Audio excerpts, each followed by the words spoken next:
Hello बच्चों। आज हम क्लास 8th एनसीईआरटी के हिंदी के चैप्टर 3 के बारे में पढ़ेंगे, जिसका नाम जो है बस की यात्रा है। और जो बस की यात्रा जो है, इसके जो लेखक हैं वो हरिशंकर परसाई जी हैं। और हरिशंकर परसाई जी क्या है? एक ये व्यंग्यकार है। व्यंग्यकार मतलब क्या होते हैं? जो कि सामाजिक मुद्दों पे क्या करते हैं, लोगों को क्या करते हैं, उनके बारे में लोगों की आंखें खुलने का काम करते हैं, या ऐसे कटाक्ष करते हैं, या ऐसे व्यंग्यपूर्ण शैली का प्रयोग करते हैं जिसके द्वारा सामाजिक जो व्यवस्था है उस पर वो कटाक्ष कर सकें। कटाक्ष समझते हैं आप लोग? मतलब कि जो समाज में जो प्रमुख मुद्दे हैं उनको लाने का प्रयास करते हैं, लोगों को जागरूक करने का प्रयास करते हैं। तो वही कार्य हरिशंकर परसाई जी ने इस लेसन में भी किया है। अब इस लेसन को हम थोड़ा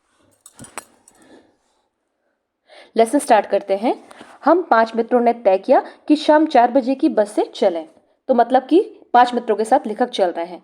तो चलना कहाँ शुरू कर रहे हैं? पन्ना से इसी कंपनी की बस सतना के लिए घंटे भर बाद मिलती है, जो जलपुर की ट्रेन मिला देती है। तो उनको जलपुर जाना है, ठीक है।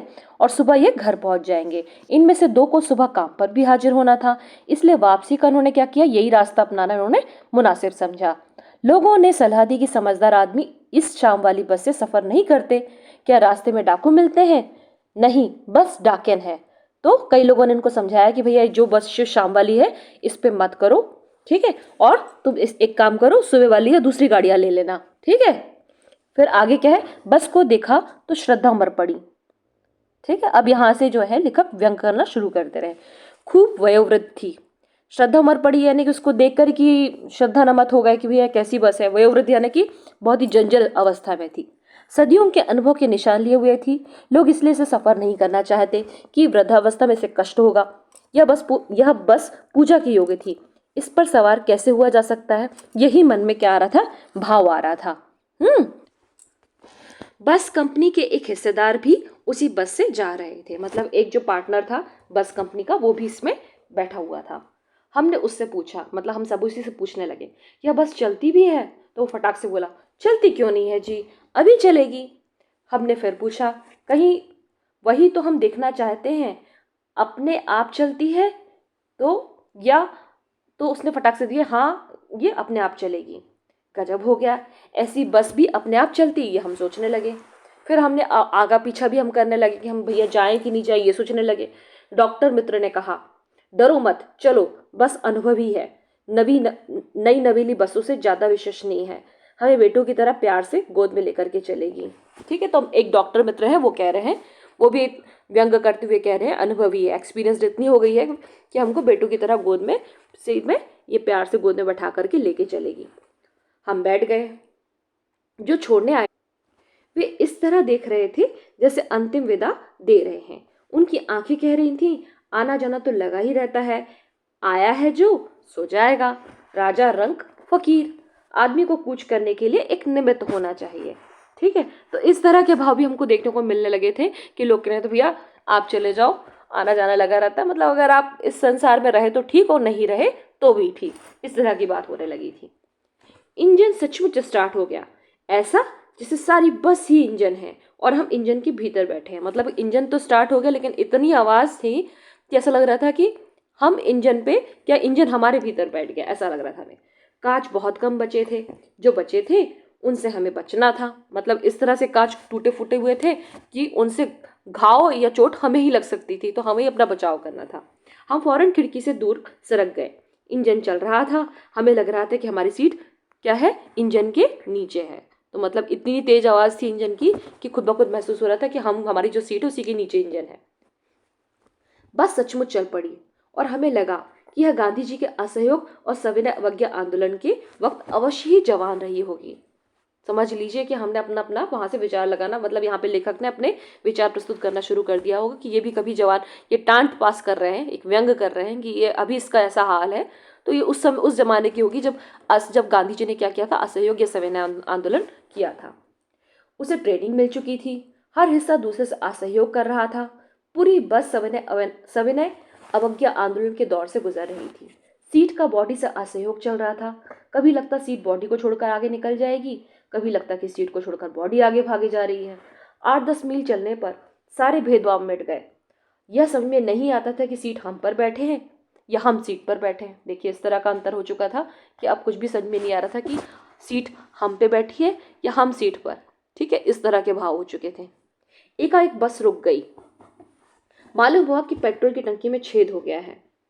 ठीक है, और ड्राइवर ने बाल्टी में पेट्रोल निकाल कर उसे बगल में रखा और नाली डाल करके इंजन में भेजने लगा।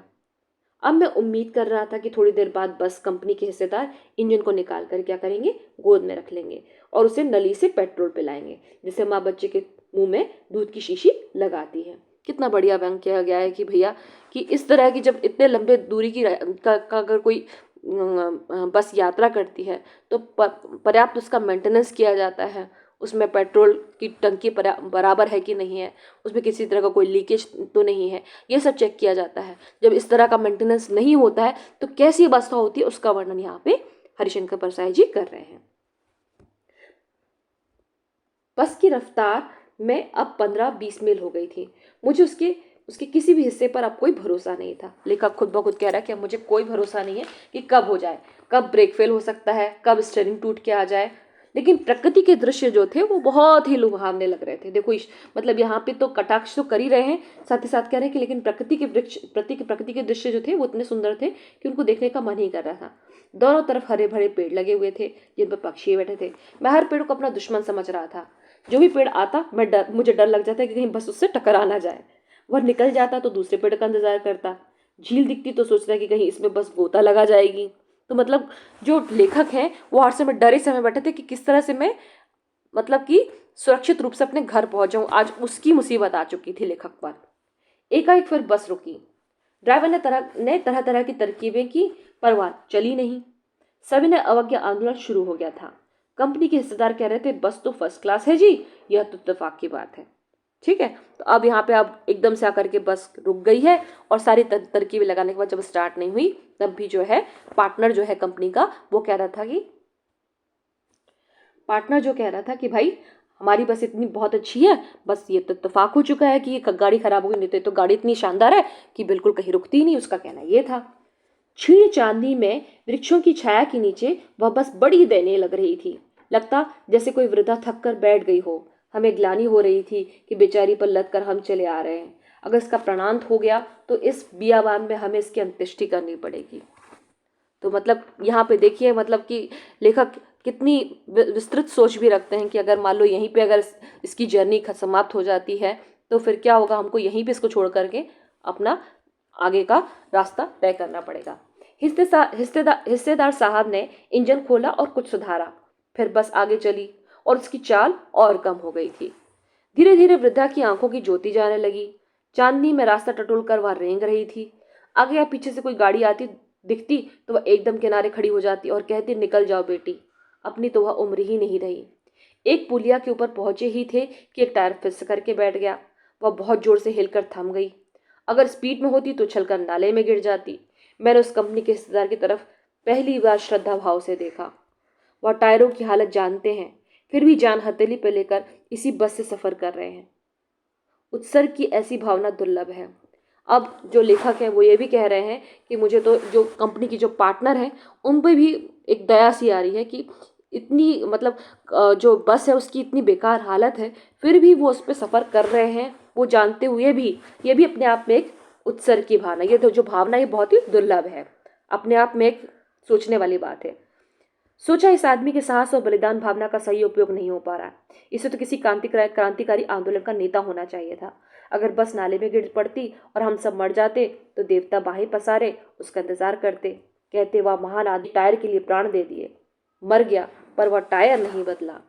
वाह, कितनी मतलब कितनी शानदार यहाँ पे उन्होंने क्या किया है, व्यंग किया है उस व्यक्ति पे जो उसका क्या था, प्राइवेट कंपनी का पार्टनर था, ऑनर था, मतलब पार्टनर में ऑनरशिप जिसकी थी। और वो सब कुछ जानते हुए भी इन सब चीज़ों को नज़रअंदाज करके क्या कर रहा था कि उसमें ट्रैवल कर रहा था।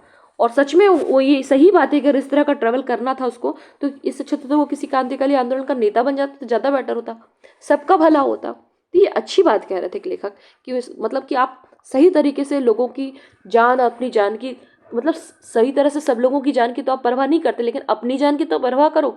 अपने लिए तो उस बस की आप केयर कर सकते, उसका मेंटेनेंस कर सकते थे। नेक्स्ट लाइन में देखते हैं। दूसरा घिसा टायर लगाकर बस फिर चली। अब हमने वक्त पर पन्ना पहुंचने की उम्मीद छोड़ दी थी।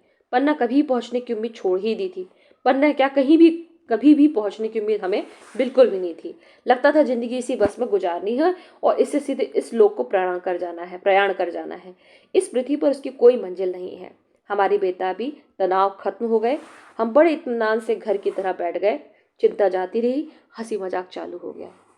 जब हमने समझ लिया कि अब इस स्थिति में कुछ भी नहीं हो सकता, तो इस स्थिति में क्या हो सकता है? मतलब सारी तरह की चिंताएं छोड़कर, सब ईश्वर के हाथों पे छोड़ करके अपने आप को बिना चिंता के हंसी मजाक में शामिल हो जाना ही सबसे बेहतर है। क्योंकि अब लेखक को क्या था, किसी तरह कोई उम्मीद नहीं थी कि वो पन्ना पहुंच पा रहे हैं या पन्ना पहुंच ही पाएंगे या वो अपने घर ही पहुंच पाएंगे। ठीक है, तो इस तरह के से उन्होंने एक व्यंग्यात्मक आलोचना की है इस तरह की जो प्राइवेट कंपनियां हैं, जो इस तरह से बसों का जर्जर हालत में पहुंचा देती हैं और उनका किसी भी तरह का कोई मेंटेनेंस नहीं करती, जिसके कारण उनकी खुद की तो जान माल की हानि होती है, साथ ही साथ वो यात्रीगण भी परेशान होते हैं जो इस तरह की बसों में यात्रा करना जिनकी मजबूरी बन जाती है। आप सभी बच्चों का बहुत बहुत धन्यवाद बच्चों। अगर वीडियो अच्छी लगती हो तो प्लीज़ बच्चों आप लाइक सब्सक्राइब प्लीज़ करिएगा। थैंक यू सो मच बच्चों।